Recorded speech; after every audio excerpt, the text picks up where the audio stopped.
Olá, boa noite.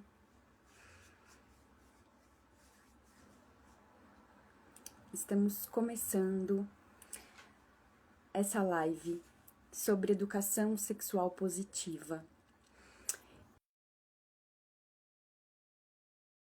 Eu vou falar durante a gente tá falando sobre isso, tá entrando em contato com esse assunto e aos pouquinhos a gente vai falando, tocando nesse tema que tem tanta dor, que tem tanta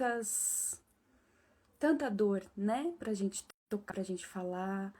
Então eu vou chegando assim, pedindo licença, né, às nossas infâncias, a infância em geral, que nesse momento no Brasil tá de luto, né? Ali, querida, boa noite. Minha mentora, minha primeira terapeuta tântrica maravilhosa. E tenho refletido muito nos últimos dias sobre a infância, sobre a minha infância também. E o quanto a falta de educação sexual deixa abismos na nossa história, né? Deixa abismos imensos, lacunas imensas entre nós mesmas.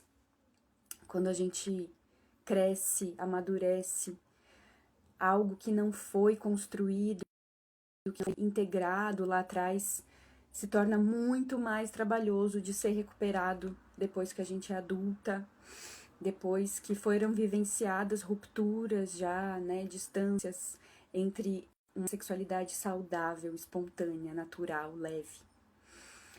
Então eu vou começar falando um pouquinho sobre como deveria ser, como é naturalmente o início dessa vida, né, o início desse pulso que cresce dentro da gente, o início da sexualidade.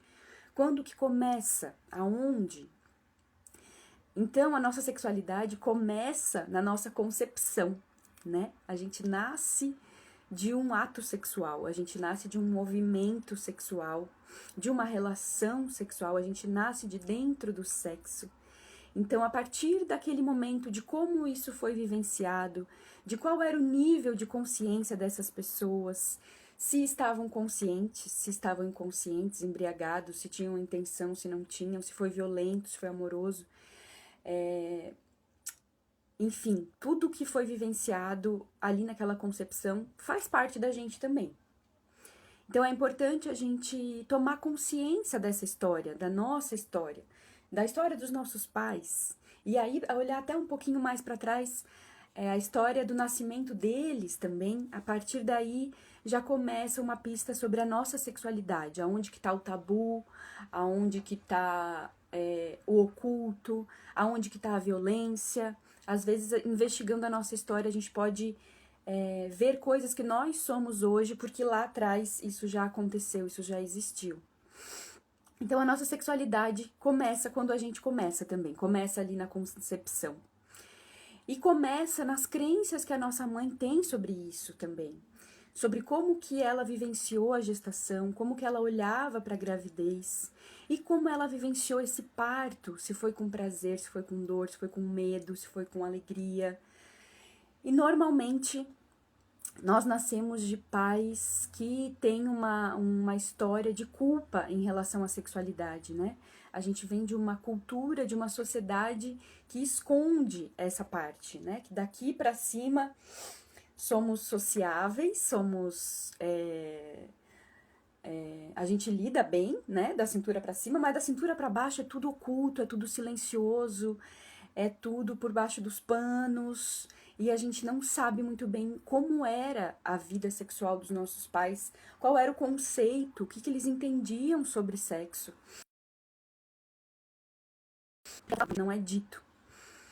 Então, se a gente fosse olhar de uma forma natural, saudável, para essa vinda à vida, né? A gente vem desse pulso, desse encontro, que é uma alquimia pura entre feminino e masculino que faz a vida. Independente do sexo que a gente tem, se nós somos homens ou mulher, somos metade homem, metade mulher, 100%.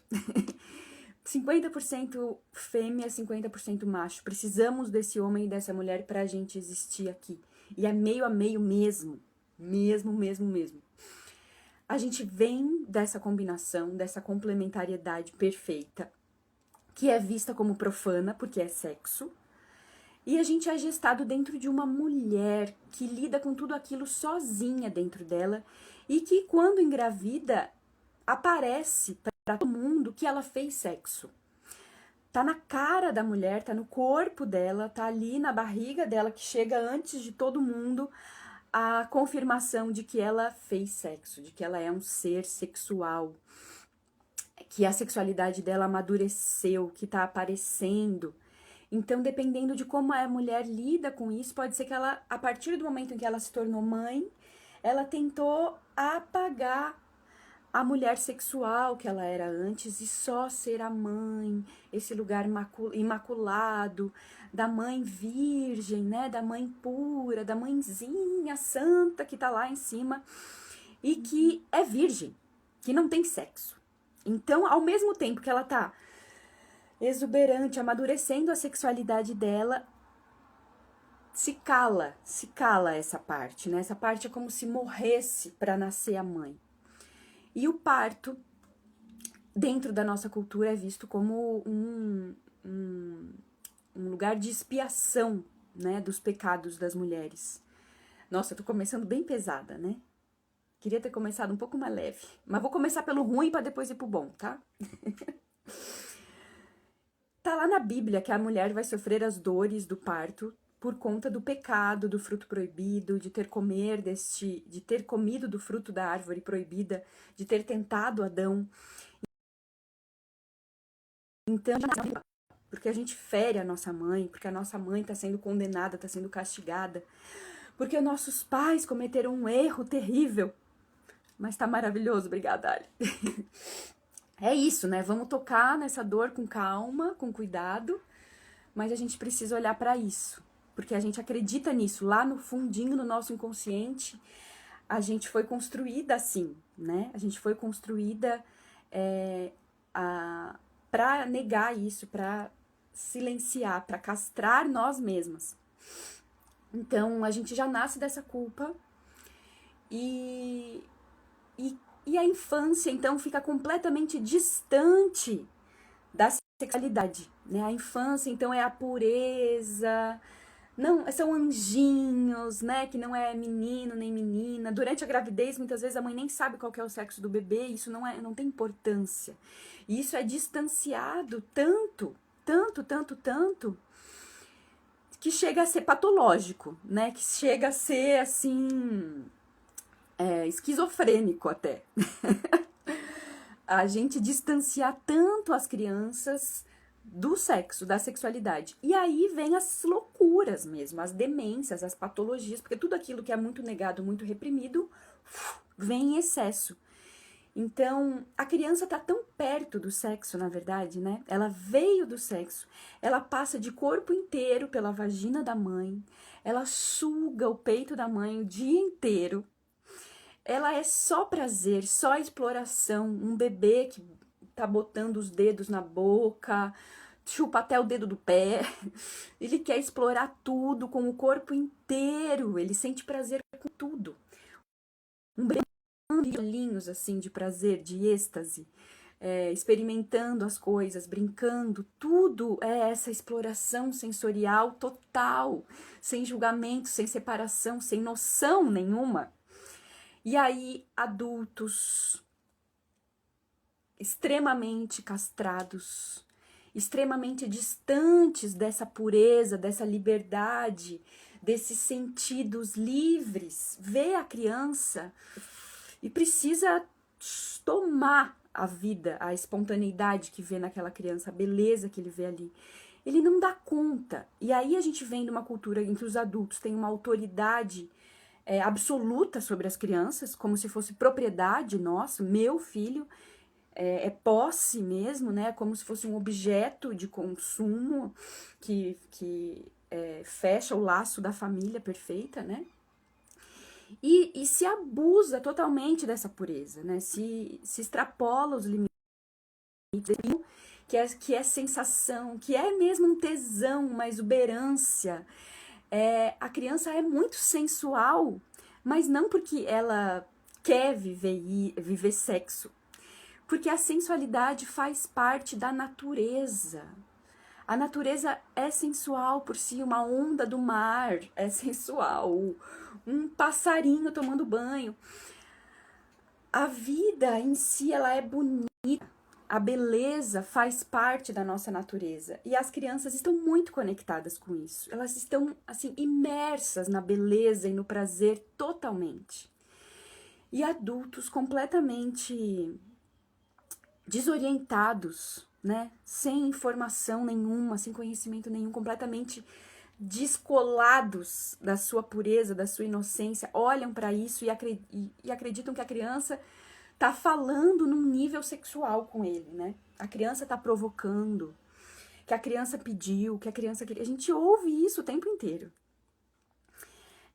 Crianças, como se as crianças tivessem um distúrbio sexual, como se a criança fosse erótica, a criança fosse ninfomaníaca. Eu tô falando coisas muito pesadas, mas foram coisas que eu já ouvi nos meus atendimentos. Pessoas adultas que cresceram acreditando mesmo que tinham algum distúrbio desde criança, porque foram abusadas, porque foram humilhadas, porque foram expostas, porque fizeram algum movimento que trouxe uma imagem erótica para o adulto e foram julgadas como se fossem responsáveis por aquilo e que cresceram com essa responsabilidade sobre si. Então, aonde que vai parar a pureza dessa pessoa, né? Aonde vai parar a espontaneidade dessa pessoa? Aonde que vai parar a leveza dessa pessoa? Não existe mais. É totalmente...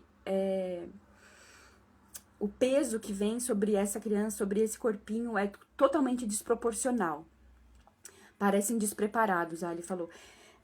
É um termo difícil de definir, né? Despreparados. É uma forma mais compassiva, eu acho, de a gente falar sobre essas situações, né? Porque realmente não são doentes, não são monstros. A gente não pode despersonalizar essas pessoas, a gente precisa nomear isso e entender, né? Da onde que vem, como é que começa, como que a gente cria novas pessoas para essa sociedade que não vão reproduzir isso. Aonde que essa ferida do abuso começa, que vai se tornar uma pessoa abusadora depois. E não só as situações de abuso, mas também as situações de repressão imensa, né, que a maioria de nós viveu no silêncio absoluto sobre a sexualidade, sobre o próprio prazer, sobre os próprios sentidos em relação a isso. Que também é uma forma de matar essa criança. A gente está falando de um crime, mas por conta desse medo, a gente também está criando pessoas mortas-vivas. Existem muitas crianças que estão sem contato com a vida, sem contato com a própria espontaneidade, com a própria voz, com os próprios desejos, totalmente teleguiadas, né, seus proprietários, o pai e a mãe, então não tem mais leveza de ir até a casa do vizinho, de brincar com o primo, de brincar com o tio, de brincar com a tia, fica totalmente condicionada a essa obediência, e as crianças já têm depressão, né, adolescente que não quer mais viver, criança que não quer mais viver, gente. E aí isso vem como resposta a toda a esses abusos também, né, a essa falta de preparo, como a Ali falou, dos adultos. A gente vai preparando as crianças para lidar com esse mundo. Então as meninas são educadas desde criança a não chamar atenção, a não aparecer, né, não rebolar, não ficar com roupa curta, a sentar de perna fechada, a falar baixo, a rir baixo, a não falar com as pessoas direito, pelo medo de ser invadida, pelo medo do abuso, pelo medo do que pode acontecer, medo do próprio pai dentro de casa. Muitas meninas são educadas, foram educadas, eu fui educada assim também, a não sentar de qualquer jeito perto do seu pai, não sentar no colo do seu pai, não beijar seu pai, não abraçar seu pai. Isso é a educação sexual que as meninas recebem. E aí depois a gente vai lá atender mulheres adultas que não conseguem se conectar sexualmente com seus parceiros, que têm bloqueios enormes para serem tocadas, para tocarem o corpo do parceiro. Então imagina, né, se o afeto primeiro, o afeto total, totalmente inocente, totalmente espontâneo que uma menina tem pelo seu pai, é condicionado como se fosse algo perigoso, como se fosse algo arriscado, como se essa leveza, essa busca em direção a esse afeto fosse algo que deveria ser reprimido, que deveria ser recriminado, que deveria ser contido. Como que depois de adulta ela vai manifestar esse afeto livremente, né? E os meninos também. Parece que os adultos traumatizados vão projetando na criança o seu trauma. Exatamente. E aí vão gerando outros, né? E aí vão gerando outros. Aquilo que a gente faz tentando evitar o que a gente viveu, geralmente vai gerar alguma outra coisa, né? Porque a gente não tá olhando para a criança de verdade, né? Para quem aquela criança é, pro ser íntegro e individual que aquela nova criança que veio pro mundo é. E que não tá ali para curar as minhas dores, para resolver os meus problemas do passado, para ser uma evolução de mim, né? Mas sim ser uma pessoa completa. Então, os meninos também vão crescendo mais distantes da mãe, como se não pudessem ser muito... não pode ficar muito no colo, não pode ficar muito de beijinho, de abracinho, o menino já tem que ir pra rua, o menino tem que brincar com os outros meninos, muito menos com o pai, né, de estar no colo do pai, de estar abraçando o pai, é uma camaradagem, um afeto diferente que os meninos recebem também. E aí a gente reclama depois que os homens são frios, que os homens não são carinhosos, não são afetuosos, não sabem receber carinho, não sabem receber cuidado, não sabem cuidar, porque lá na infância também já foram tratados como se homem é perigoso, esses meninos são muito safados, esses meninos já é assanhado, já é assim. Então que bom, já demonstrou algum ímpeto, né, de gostar de alguma mulher, nem que seja a mãe, a tia, a amiguinha, já tá bom. É isso aí mesmo, tem que gostar mas não receber o afeto, o cuidado, o carinho, o respeito, receber um colinho do pai, receber um colinho da mãe, né, ser tratado com a mesma inocência que uma menina também pode ser tratada e vice-versa. Então a gente vê esse condicionamento da sexualidade dos meninos e das meninas e depois essa evolução para a vida adulta, como fica distante depois esse homem dessa mulher. E assim a gente vai reproduzindo, vai aumentando ainda mais essa distância, né? Seria natural que na infância os meninos e as meninas explorassem o próprio corpo, com as coisas da natureza, com os brinquedos e entre si também. É normal que as crianças queiram explorar o próprio corpo e o corpo umas das outras. É o momento de eles se conhecerem nessa exploração saudável, inocente, esperta, né? De descobrir o próprio corpo, de descobrir o corpo de quem é diferente de si mesmo. Mas parece que as crianças já sabem, eu de criança, eu já sabia que isso era errado.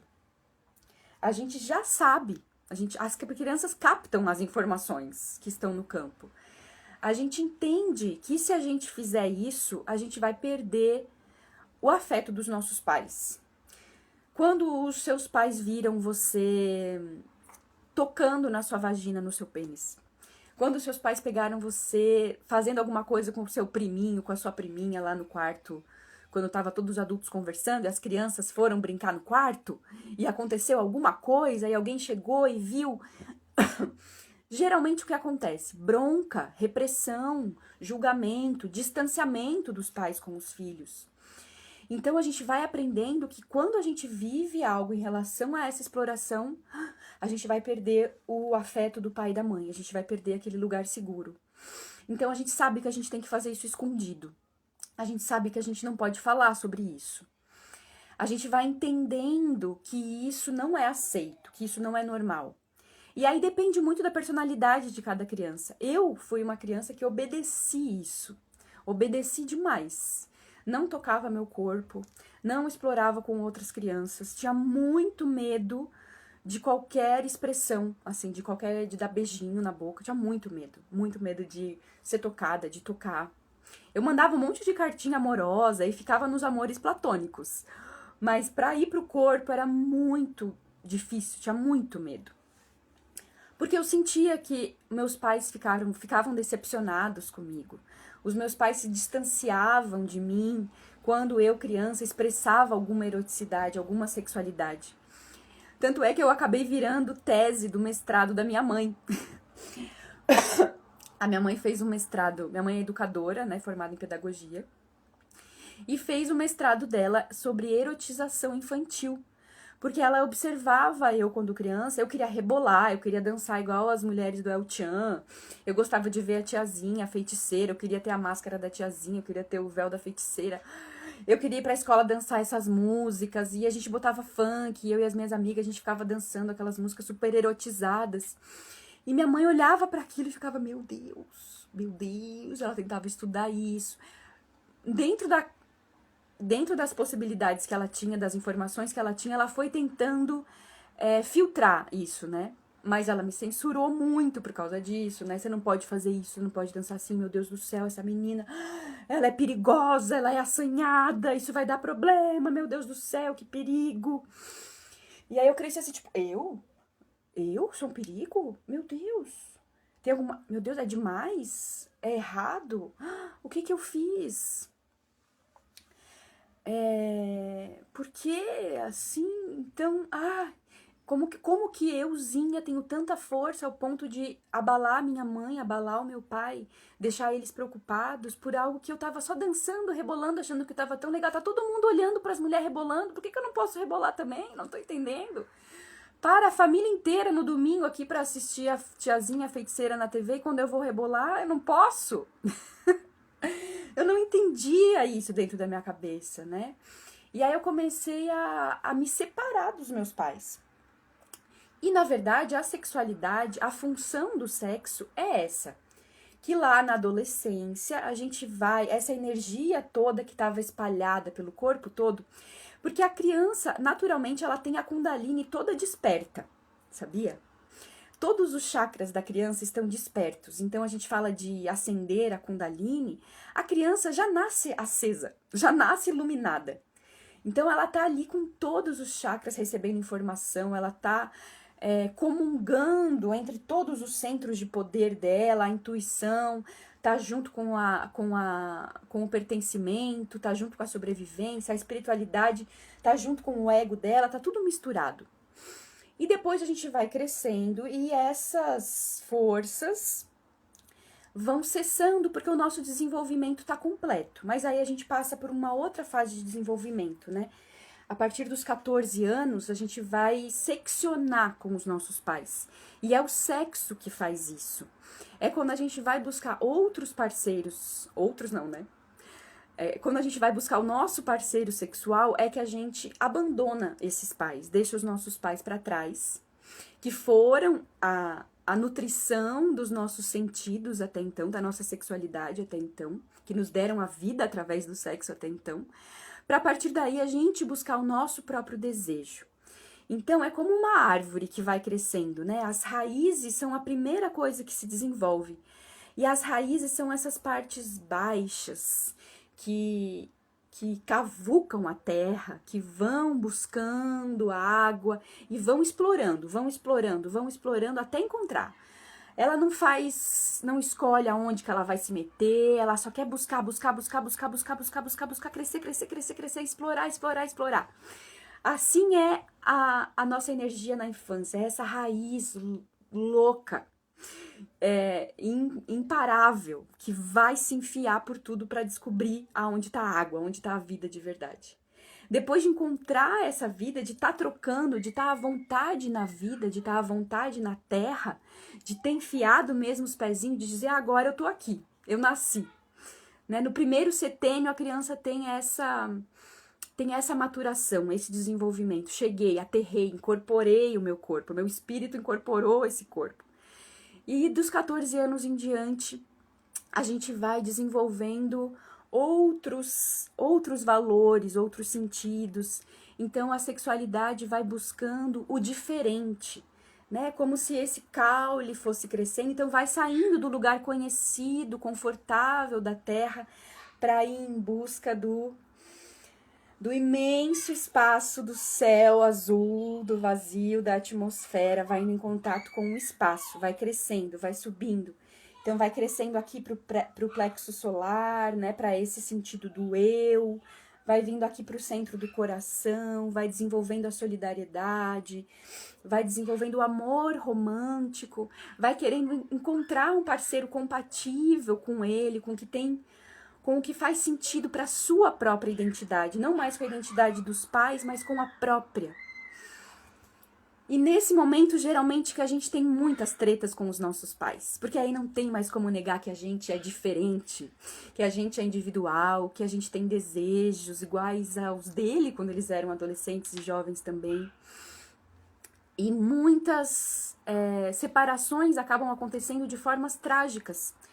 Quando, se a gente compreendesse, né, essa função, a função da sexualidade, como parte do desenvolvimento, como parte da maturação, como parte do desenvolvimento espiritual até desse ser, a gente não estaria condenando tanto a exploração sexual dos nossos jovens, né? Que, por exemplo, nesse momento da história estão explorando coisas inimagináveis para os nossos pais, para os nossos avós. Eles estão questionando coisas que a gente nunca pensou em questionar, que é o lugar de gênero, que é o lugar de formato de relação mesmo, né? Monogamia, não monogamia. E, na verdade, tudo isso, por que nos choca tanto? Porque é sexo, porque fala sobre sexualidade, só isso. E aí nós estamos igual os nossos avós fizeram com os nossos pais, igual nossos pais fizeram conosco, nós estamos fazendo com os adolescentes de hoje em dia. E aí é como nossos pais mesmo, a vida vai e volta e a história se repete. Nós temos tudo umas velha coroca. Vamos falar, amiga. Nós temos tudo umas velha coroca, questionando a sexualidade dos jovens, dizendo, meu Deus, esse mundo tá perdido. O que vai ser dessa juventude? O que vai ser dessa infância, meu Deus? E ainda é o tabu do sexo. Porque o sexo é criativo, a força sexual é criativa, ela cria a vida e ela vai buscar resposta para melhorar, para evoluir, para ser mais gostoso, para ser mais livre, cada vez mais. O objetivo da nossa humanidade é encontrar a totalidade. É a gente entrar em contato com o todo. Esse é o objetivo do nosso espírito. E como humanidade a gente vai buscando isso. Isso não é individual, isso é coletivo, isso é de todos nós, é transgeracional. Então estamos todos em busca dessa totalidade e é impossível parar essa força. É como a força de uma plantinha que está lá nascendo. Tem plantinha pequenininha que quebra o asfalto, que nasce no meio do concreto, que nasce no meio de uma construção.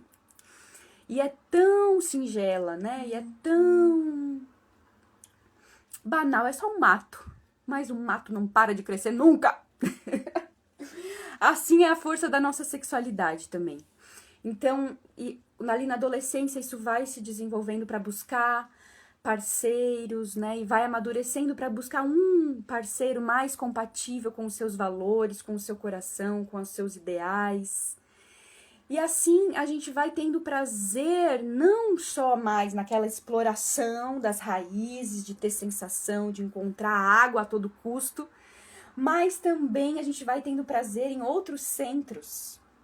A gente vai tendo prazer em criar coisas com as nossas mãos, né? Entregar coisas, em cuidar das crianças que a gente produziu dentro do tesão, né? Dentro daquela busca por desenvolvimento, é o mesmo prazer, é o mesmo tesão de fazer criança, é o mesmo tesão de cuidar da criança depois. Vem tudo no mesmo lugar. O tesão de comunicar, de ensinar, de falar, de passar adiante o conhecimento. o tesão de olhar para a vida, absorvendo as coisas que a gente está vendo, absorvendo as percepções mentais que a gente tem, conectando os nossos sentidos com algo maior, com a vida, com a morte, e aí a gente poder amadurecer transando com a vida, com o ar que a gente respira, com a cor que a gente vê, que a gente absorve, que a gente devolve algo para a vida também.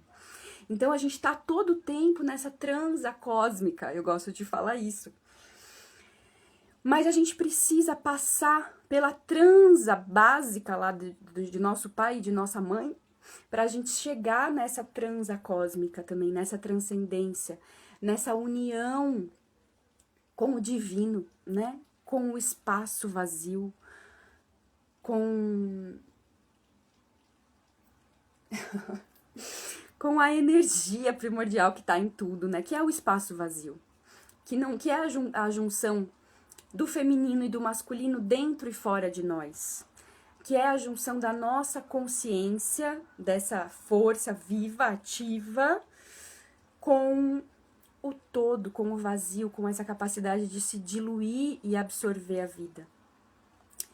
Que bom ouvir vocês falando isso, meninas, que vocês gostam dessa analogia, que percebem, que isso toca vocês, que faz sentido. Se vocês quiserem colocar alguma pergunta sobre isso, por favor, este é o momento de irem trazendo perguntas. Ai, Laurita, querida. E eu tava aqui, gente, processando, assim, esse assunto, sabe, pra falar. Porque é um lugar de muita dor mesmo. E pra mim é muito doloroso também falar sobre isso. Porque agora eu vou falar um pouco pessoal, assim, mas vim de uma criação muito repressora, muito católica. Eu era muito obedientezinha mesmo. Eu fui me masturbar com 26 anos de idade. A primeira vez que eu me permiti me masturbar, me dar um orgasmo. E eu acho que eu só nasci depois disso, assim. Eu só me possuí, entrei na vida mesmo depois de acessar essa parte que é. E o mais louco é que isso é tratado como algo banal, como algo baixo, como algo, assim, pequeno, como algo banal, como algo vulgar. E eu tive que ultrapassar muitos limites do que eu achava certo, do que eu achava que era ser uma boa mulher, uma boa menina, uma boa moça, até assim não ter mais nada, só ter o meu próprio corpo e essa falta, essa carência absoluta por alguém. Porque a gente foi ensinada assim, né? Que é um homem, é o outro que vai te dar prazer. É o outro que vai te completar. É o outro que vai te ensinar a ser mulher. Até eu cheguei a ouvir isso, mas é o homem que faz a mulher. É o homem que ensina. Você tem que encontrar um bom homem para te dar prazer. E aí eu achava mesmo que eu tinha que ser assim boazinha para esse homem que estava me fazendo existir, que estava me fazendo sentir alguma coisa. E isso é tão grave, porque a atividade sexual é a coisa que mais nos condiciona. A forma que você faz sexo provavelmente é a forma que você faz todas as outras coisas da sua vida. A forma com que a gente se masturba também. Então, uma pessoa que não se masturba, que nunca se tocou, tá vivendo como? Tá vivendo só para os outros. Tá vivendo baseado em moldes, em modus operandes de outros corpos e não do próprio. Até eu descobrir como é que o meu corpo funciona, qual é o meu tempo, qual é o meu ritmo, qual é o meu som, qual é a minha voz, qual é a imagem que eu tenho de mim mesma. Tudo isso aparece no momento em que a gente está tendo sensações sexuais, em que a gente está chegando no orgasmo. E quando a gente só vive isso a partir de uma relação, que você só sente esse prazer junto com outra pessoa, a sua existência vai estar condicionada à existência de outra pessoa. O seu pensamento vai estar condicionado à forma de pensamento da outra pessoa. Por isso que o estupro, ele não é só um ato sexual, ele é um ato político. Porque, querendo ou não, a mulher vai ficar vinculada ao seu abusador. O abusador, o pênis, a pessoa que entra na sua vagina, ela não entra só na vagina da mulher, ela entra na mente da mulher. Ela entra no espírito, a outra pessoa entra dentro da gente. E isso é muito sério. É por isso que acontecem estupros não só porque o homem tava com desejo de transar, mas porque é uma cultura de dominação masculina. É uma forma de manter essas mulheres leais a esse patriarcado. Deixa eu ouvir aqui os comentários só um pouquinho. A Ali tá falando: quero dizer que tô emocionada de te ouvir, lindo demais, um presente. Obrigada. Poesia pura, isso, não é? A boazinha pode ser um nível de dependência emocional bem profundo. Exatamente. Que a gente vai para esse lugar de viver pelos outros. E por isso que o autoconhecimento sexual é tão libertador, né, Ali? Porque quando você, é simbólico, assim, é quase mágico. Quando você vira uma chave com você mesmo no seu próprio corpo, você vira uma outra chave aqui também. Pra mim aconteceu isso. Quando eu tomei posse, falei, cara, eu consigo me dar essa sensação real mesmo. Eu não tô fingindo, eu não tô me fazendo. Eu não tô gemendo pra impressionar o outro. Eu não tô mexendo o meu corpo pra impressionar outra pessoa. Isso é real, isso tá acontecendo pra mim, comigo. Isso modifica completamente a nossa experiência em relação com nós mesmas e com os outros. Por isso que a educação sexual é tão poderosa e por isso que nos afastam tanto disso. Porque realmente é libertador quando a gente toma posse do nosso corpo, do nosso prazer. É clichê, eu ouvia isso falar o tempo inteiro.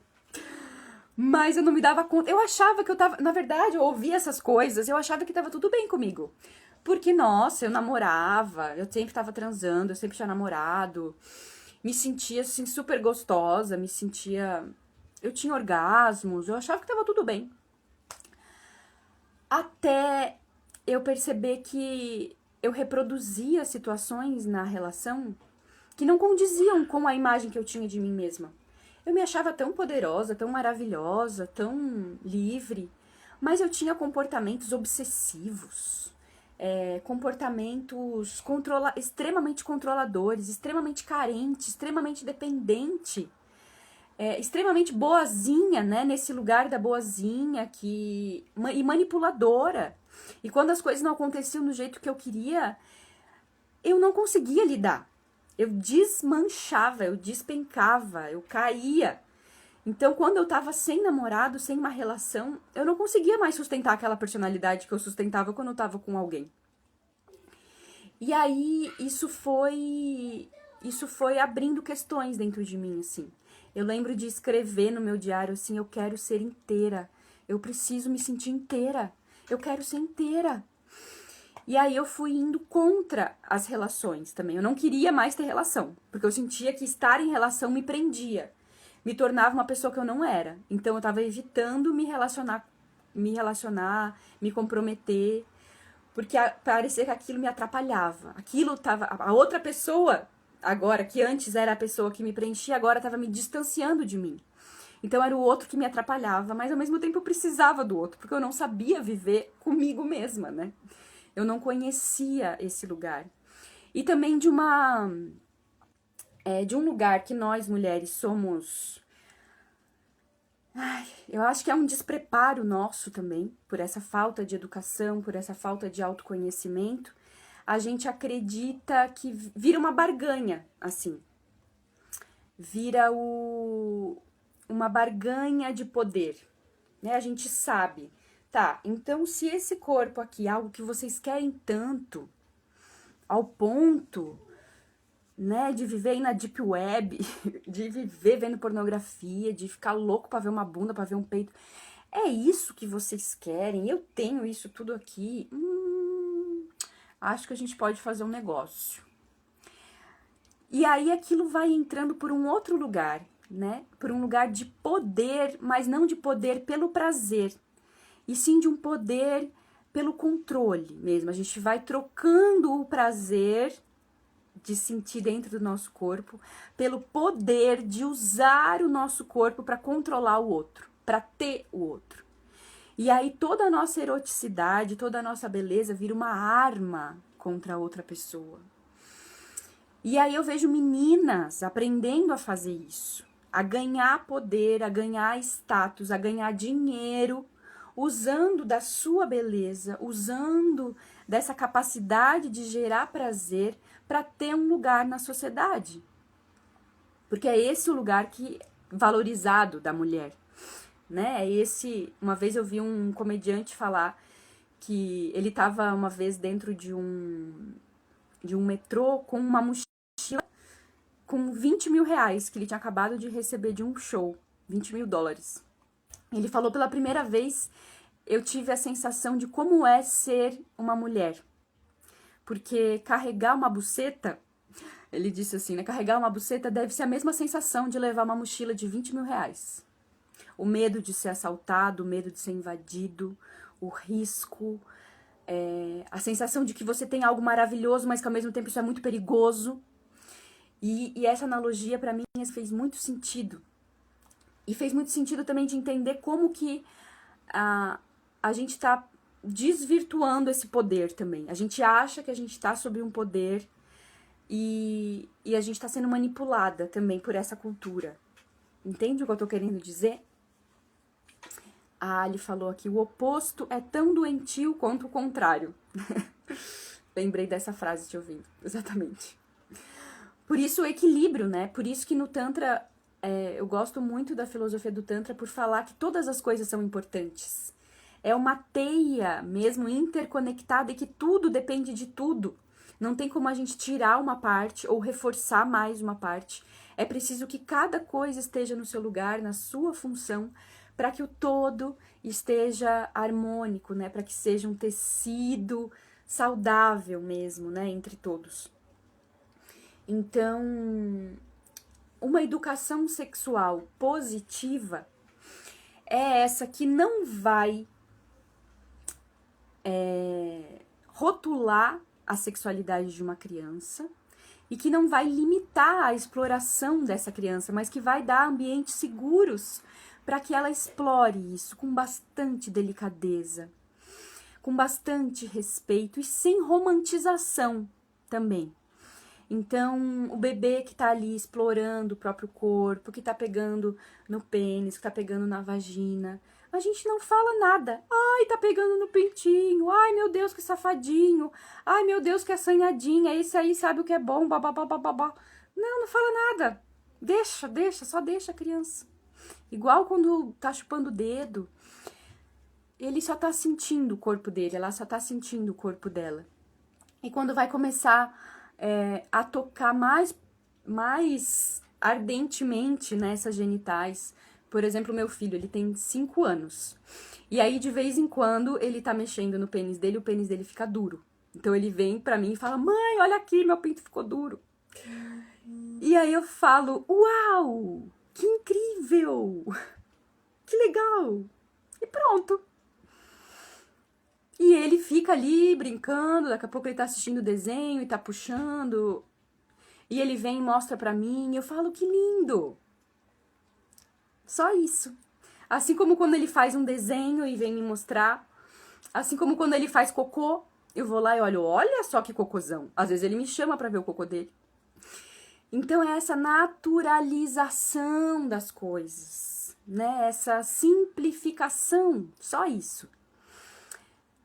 E aí a gente tem, como que a gente vai também colocar os limites para que essa criança não cresça sem noção, achando que tá num mundo, né, perfeito de fantasia e vai para a realidade, pode entrar em contato com um abuso, pode entrar em contato com uma chacota, né? Pode entrar em contato com uma repressão muito violenta, com uma humilhação. Então, é falar para a criança também: que lindo, né, filho? Tá vendo como é sensível essa parte do seu corpo? Como esse órgão é especial, né? Essa parte é a parte mais especial do nosso corpo. É uma parte que guarda as suas sementinhas. Um dia, quando você tiver filhos, os seus filhos vão vir a partir dessa parte do corpo. Essa parte é só sua, só você pode tocar aí. Assim como a gente ensina que uma criança não precisa abraçar todo mundo, não precisa beijar todo mundo, que o corpo é dela, que o corpo não é uma instituição social que deve dizer bom dia, boa tarde, boa noite, beijar, abraçar,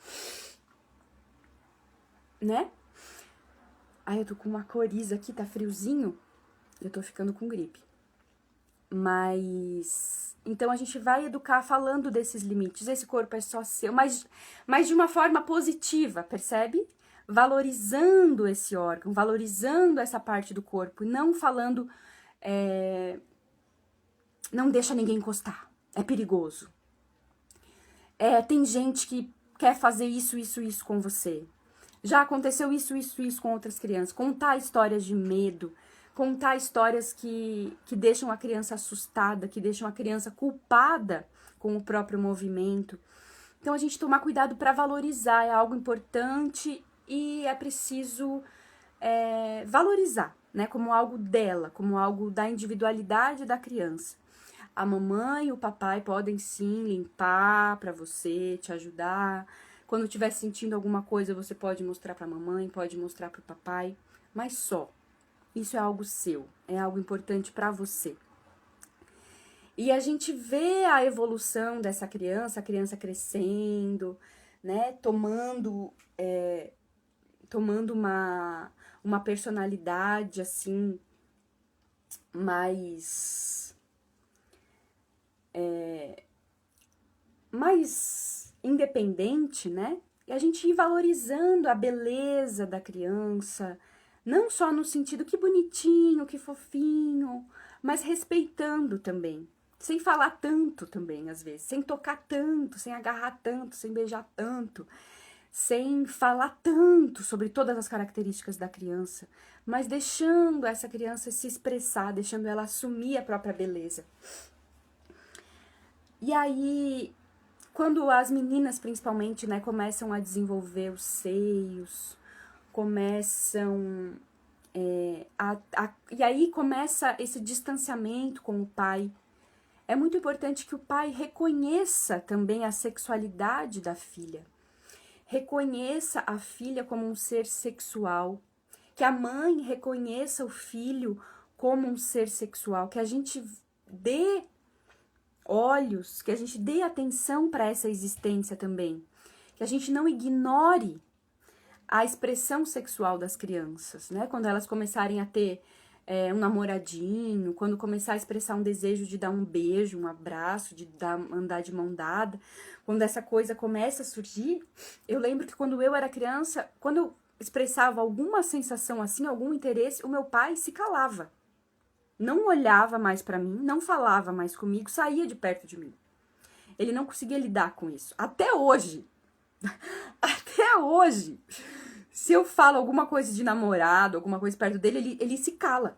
Ele simplesmente desaparece. Então você cresce com uma lacuna. Mas então eu não sou bonita, então eu não sou, isso não existe, eu não posso, isso não é pra mim.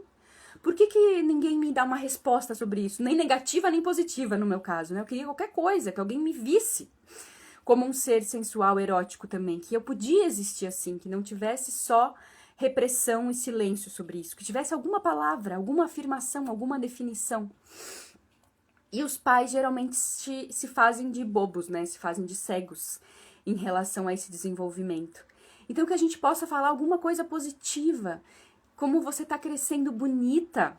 Que mulher linda que você vai ser, minha filha. Que homem lindo que você tá se tornando, meu filho. E não de um lugar de chacota, de, meu Deus, vamos ter que tomar cuidado agora, aumentar o portão aqui de casa. Vamos ter que comprar um cachorro, porque esse menino quando crescer, essa menina quando crescer, colocando um monte, né, um monte de palavras, um monte de dizeres, um monte de relação de poder sobre aquilo que deveria ser prazer, prazer para si mesmo dentro do próprio corpo. Então a gente ir estimulando esse prazer da pele para dentro, sem romantizar, sem ultrapassar os limites, né, sem abusar e sem silenciar tudo isso. Então, uma educação sexual positiva que veja a criança em todos esses aspectos, que naturalize essas sensações, que potencialize essa exploração consigo mesma, essa autoconsciência e as conclusões que a criança vai chegando, né? Os desejos que ela vai sentindo por meninos, por meninas, por si mesma. E aí é um outro assunto, né, pra gente falar sobre essas questões de gênero, de orientação sexual e tudo mais. Mas primeiro, em relação à criança com o próprio corpo, de a gente não simplesmente fechar os olhos e dizer, ah, tá, vou deixar, já tô sendo legal, e nem ficar reprimindo, condicionando essa fala, mas falando algo positivo. Sim, isso existe, como é gostoso sentir o nosso corpinho, né? Fazer uma massagem na criança desde pequenininha, acostumar essa criança ao toque respeitoso, ao toque prazeroso, não só ao carinho condicionado socialmente, aquele beijinho, aquele abracinho de vovó, de vovô, mas uma massagem que explore os sentidos, fazer uma massagem, assim como a gente vai como adulto, né, buscar sensações, buscar liberar tensões, a gente fazer com as crianças também.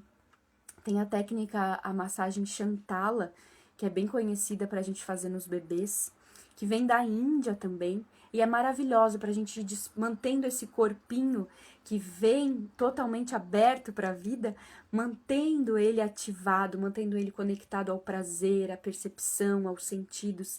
Essa criança vai crescer muito mais saudável fisicamente, mentalmente, com menos ansiedade, com menos depressão, com menos dependência, muito mais criativa, muito mais ativa, muito mais buscadora, muito mais curiosa, porque a vida vem do sexo. É a partir dessa exploração de sentidos de prazer que a vida vai buscar se desenvolver, vai buscar evoluir, que essa criança vai se tornar uma criança inteligente, vai se tornar um adulto curioso, vai se tornar alguém que mantém conexões reais com as pessoas, que vai manter relações, vai buscar relações saudáveis, porque ele sabe que o que existe dentro do corpo dele é prazer, é bom, e é isso que ele quer viver cada vez mais.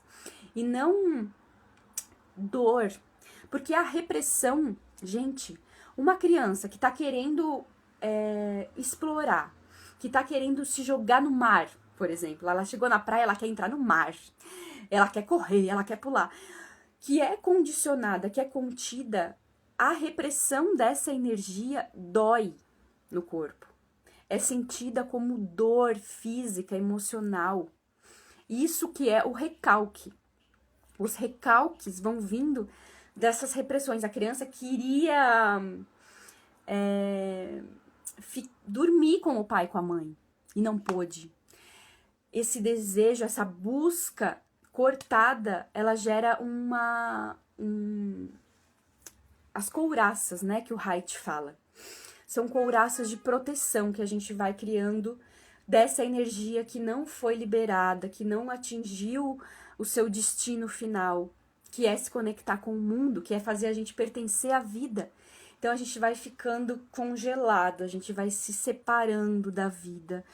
E aí reclama depois que a criança não tem amigos, vira um adolescente que só fica dentro do quarto, que não tem namorado, que não tem namorada, que não explora ninguém, que não sai, tem 30 anos, não saiu de casa ainda, mas não sabe por quê, porque lá na infância foi totalmente domesticado, né? Essa vida foi domesticada, foi tratada assim como um objeto, como posse. Assim, tentando falar com bastante respeito, mas pra chocar um pouquinho a gente também. É claro que os pais não fazem isso por mal, né? Eles fazem isso ali, como a Ali falou, como prevenção àquilo que eles mesmos viveram, que eles mesmos ouviram, que eles aprenderam a fazer.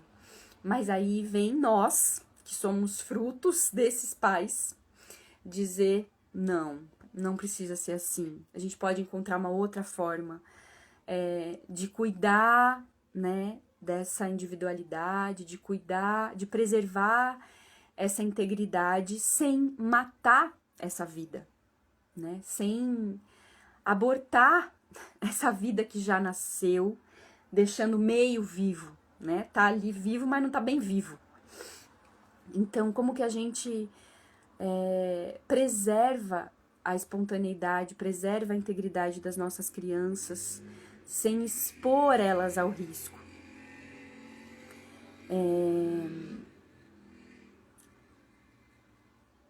Alguma pergunta, gente?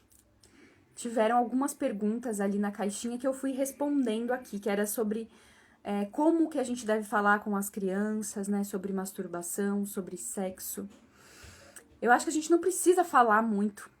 A gente precisa mais deixar elas expressarem e a gente se relacionar com o que elas trazem. Não a gente ir colocando coisas sobre elas, mas a gente ir acolhendo o que vem delas, ir direcionando, e dando contraste, porque é nos nossos olhos, é pela expressão dos nossos olhos, é como a gente recebe o olhar dessa criança que ela vai entender o mundo, que ela vai entender quem ela é. É através do que ela vê da gente, que ela vai também identificando quem ela é. Mas se a gente não olha para essa criança, se a gente não devolve um olhar, se a gente não devolve nenhum contorno, essa criança vai seguir assim, sem saber quem ela é, sem saber sentir, sem saber os seus limites, e ela vai buscar. Ela vai buscar esses limites, ela vai explorar. Mas ela pode fazer isso de um lugar de muito mais segurança, né? De muito mais integridade, de muito mais tranquilidade.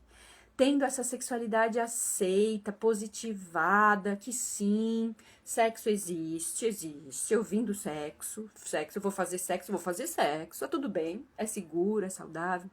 Meu pai e minha mãe me disseram que é bom. Sem a gente precisar explicar muita coisa, se é o pênis que entra na vagina, a semente, como é que cresce, essa história toda que a gente fala. Meu pai e minha mãe até me explicavam essas coisas. Eu lembro que com 8 anos, meu pai e minha mãe sentaram comigo na cama e me explicaram da onde vinham os bebês. E contaram bem tecnicamente, assim, o homem tem o pênis que entra dentro da vagina e deixa a sementinha lá dentro e lá cresce e tal. E eu fiquei assim, com essa informação. Fiquei assim, cara, é assim. Isso assim, foi sensacional pra mim descobrir isso. Mas era uma informação de poder também. Porque nenhuma outra criança tinha essa informação. Então eu saí contando pros meus amigos. Como hoje eu tô aqui, ó, abrindo live pra falar de sexo. Era eu, quando era criança, que descobri como é que era que fazia e saí contando pra todo mundo. Gente, é assim que faz. Falei pra minhas primas e não sei o que, e reuni todo mundo pra contar, porque ninguém sabia. Os pais não contavam esses detalhes. E aí eu lembro que eu fui muito reprimida depois disso. Eu fui contar pras minhas primas, que eram um pouquinho mais novas que eu. E aí depois minha tia foi lá tirar satisfação com a minha mãe. Como que a Tuane sai falando uma coisa dessa? Como que vocês falam isso pra ela? E agora ela sai aí falando pra todo mundo? Como é que a gente fica? Ai, que legal lembrar dessa história. Mas aí, de novo, eu fiquei me sentindo o quê? Inadequada, errada. Eu tava tão feliz que eu tinha descoberto isso. E aí veio aquela pum, culpa cristã, você sabe demais, menininha. Você não deveria falar sobre isso. E aí a gente vai achando que a nossa própria inteligência é burra, que a nossa própria esperteza é idiota. Vai virando uma loucura dentro da nossa cabeça. Então, por isso que eu digo, gente, que a educação sexual é muito a base para relações mais saudáveis em todos os níveis. o comentário da Ali aqui, final, que a gente tá terminando, falta 20 segundos. Tá maravilhoso. Eles só não sabem ou não souberam fazer diferente por despreparo, talvez.